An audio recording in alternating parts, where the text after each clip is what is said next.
दोस्तों, एक ऐसी तलवार जिसके वार से दुश्मन कांप जाए। ऐसी तलवार जो सिर्फ फौलाद नहीं बल्कि आजादी की आग से बनी हो। मैं बात कर रहा हूं इस तलवार की जो कभी न झुकी।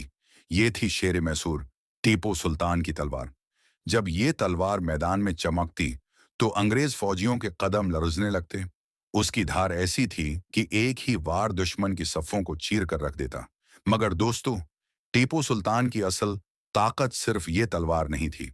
असल ताकत थी उनका ईमान, उनका जज्बा और वो अहद कि गुलामी कबूल नहीं, चाहे उसकी कीमत मौत ही क्यों ना हो।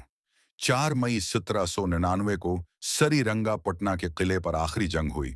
अंग्रेजों ने हर तरफ से हमला किया। सुल्तान जख्मों से चूर थे, मगर तलवार थामे आखिरी दम तक लड़ते रहे। और जब वो शहीद हुए, तब भी उनके हाथ से तलवार न गिरी। अंग्रेज उस तलवार को अपने साथ बर्तानिया ले गए और सालों बाद ये वापस आई।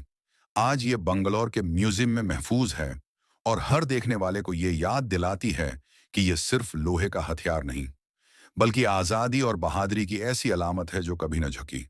तो दोस्तों, सवाल ये है, अगर कल फिर गुलामी का वक्त आया, क्या हम भी टीपू सुल्तान की तरह अपनी तलवार उठा पाएंगे?